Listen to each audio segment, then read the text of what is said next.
Or the disrespect, the free play, better button check. Button check.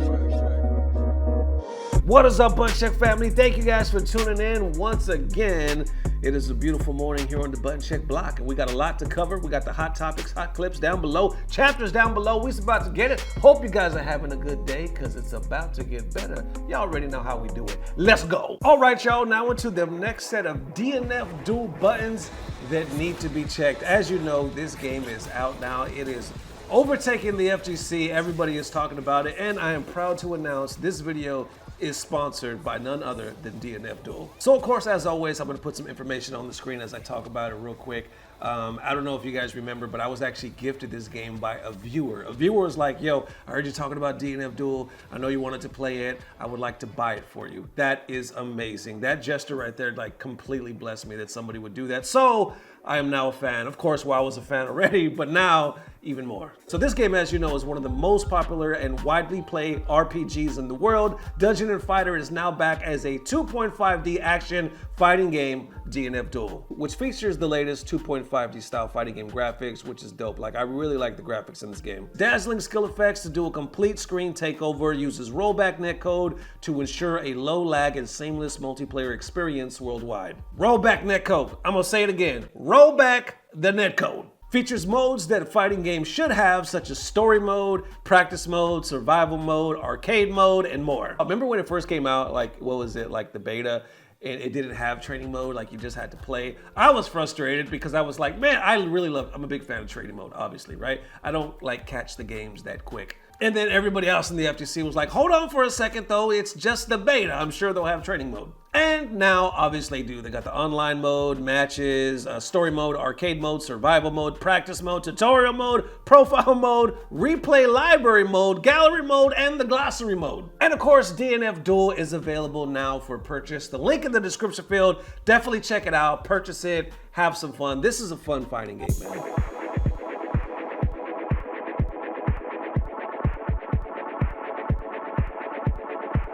All right, now into the first set of Where in the World Championship is Sonic Fox buttons that need to be checked. Okay, so as you may or may not know, but the World Championship for Fighters just took place not too long ago. It was the finals, July 16th through the 17th in Paris, France. I saw a lot of people talking about this. It was hype. I know Bandai, of course, posted it on their Twitter account. There was like the World Finals qualified. They show Europe, USA, and Japan. So if you look at the roster right here, right, for the World Championship, World Finals qualified, you see the roster for Europe, USA, Japan. Down below, it looks like they have noted players like Brazil, Mexico, Australia, and the Middle East. And of course, obviously right here under USA, you see Sonic Fox. And then from there, of course, the finals happened. There was a lot of hype action. I believe in the end, it was Wawa that ended up taking it home. Here's the clip. Check it out. Dead for sure. Going to tag in to Gogeta Blue. Oh, no, he just wants to kill here. I guess he wants Vegito on point. He just wants Vegito on point. Wawa is looking to do the absolute perfect Sunday today. Nitro is down to his final character. He's got Spark. That is his character, but already drops a moon jump there, and that's going to be attempting to level 1. Ladies and gentlemen, your Dragon Ball Fighters World Championship champion of the world, DNF very own Wawa, without a doubt, the best player on Earth right now. Wow. Absolutely undeniable statement there. You can't fault his gameplay. He is the best. Wawa, you are the best. That dude is just, I mean, when is he not playing good? You know what I'm saying? By the way, that was just a clip. A link to the full screen is down below, so definitely check it out. Show the full stream some love. But an interesting thing happened as the tournament went on. You notice Sonic Fox wasn't there. And if you kind of rewind a bit, you know, back it on up, you see that Bandai actually made a tweet about it. They say, due to personal reasons, Sonic Fox will not be able to attend. Of course, hashtag Fighters WC World Finals. We are delighted to announce Apology Man as the 4th representative of the US region. So of course, at this time, a lot of people excited for Apology Man. And then I saw some confusion on the Sonic side, right? I know for me too, because every time I think of Fighters, we really haven't seen, you know, we see like, you know, France has been taking off. Wawa has been like doing the damn thing. I remember when they came over here, I think it was for, I want to say it was for Bum's birthday bash. And that was a huge thing. And I believe they ended up winning that tournament or the birthday bash as well, if I'm not mistaken.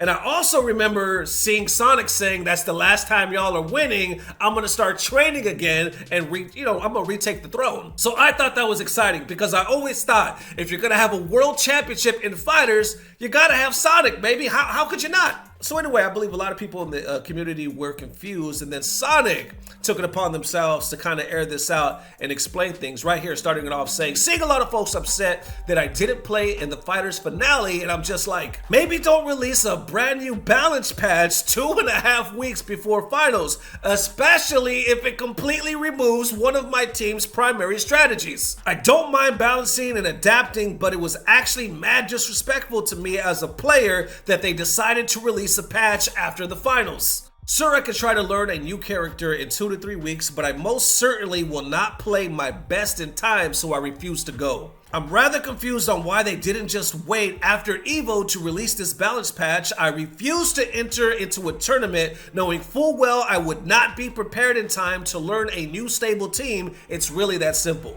It ultimately made me feel that any of the hard work I put in was for nothing. The timing couldn't be any worse, so I abstained. At EVO, I'm just gonna play this whack team and just see how far I go. I'm focused on Skullgirls and that's really it. Just find a new strategy, not that hard. Okay, play a character all year just for their main strategy and get completely removed 2 weeks before the finals and then have your opponent's characters get buffed. I'm putting 10K minimum on your opponent.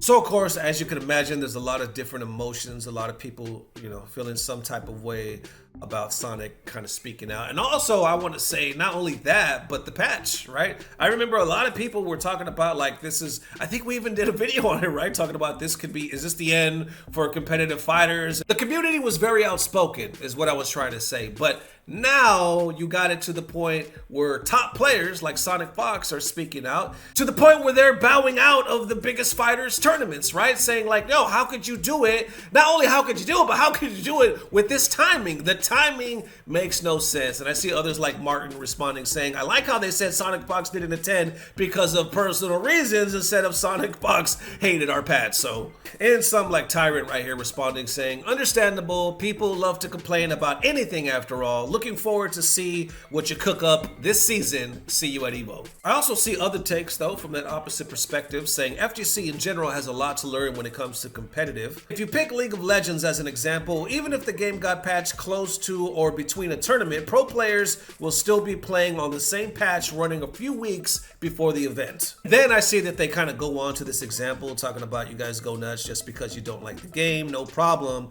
but what does it have to do about the situation of don't change a patch too close to the tournament? Others are saying not the same thing, or basically kind of laughing at that statement saying it's a horrible example. And then of course I see more of the FGC pretty much agreeing with Sonic Fox. They're just wishing that, they could have played in the tournament. So what do y'all think, man? Let's unpack this real quick. Okay, so there's a few different perspectives that I'm definitely interested to know what you guys think. Because on one hand, let's look as far as the game, right?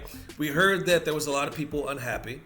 We heard that, as of now, Sonic's saying the timing. Why would you do this so close? It kind of ruins everything for me. I feel like all my hard work is for nothing. But then there's another perspective and argument as far as the competitive mindset. Like some are saying, like, yo, if you take League or other games, for example, like they kind of go through changes or patches all the time and they just kind of, push through it. And of course, you have some saying, well, those are not good examples, as far as like games and especially when it comes to fighters. But what do y'all think? When you have a player is highly skilled and considered one of the best of all time in Sonic Fox, do you think they should be at that level where if something like this happens, it's, all the other players kind of push through, so they should also be able to do the same thing? But you also have that argument saying, well, it's not necessarily that easy because what if all the other players' teams were buffed? And of course, I'm just putting that hypothetical out there because I don't know every team that they were choosing, you know what I'm saying? All I know is from what Sonic was saying that it appears that their team were nerfed and everybody else's, for the most part, was buffed. So they were like, it's not fair advantage.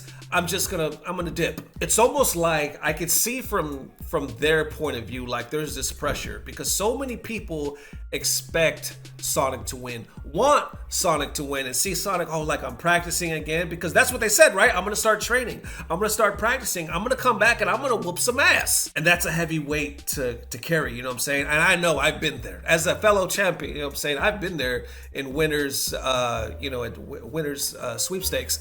I was in Grand Canyon, and I was in Top Gun the movie. I was watching Top Gun, and I had won first place at my locals, and it was there was a storm that day and nobody showed up, but still I was in first place. Anyway, what I'm trying to say is, what do y'all think? At the end of the day, do you think Sonic made a good call? Do you think Bandai is damn crazy for making this patch, or for making this patch with this specific timing? Or do you think when it's all said and done, if you're a pro player, you gotta push through? So there it is, one more again. Definitely let me know how you guys are feeling. Thank you for the massive love. One more time, the normal format is gonna happen or go back to normal on the next video. So I love you guys forever. Big shout out to DNF Duel. Definitely check that game. Hey, it's a lot of fun, man. So definitely check it out. Links down below. Love you guys. We'll see you soon. If not tomorrow, definitely the next day. Peace. Blah, blah, blah. Subscribe. Okay, that's okay. You see, one king falls and a new one rises. So that's the last time France is winning, bro. I'm telling you right now.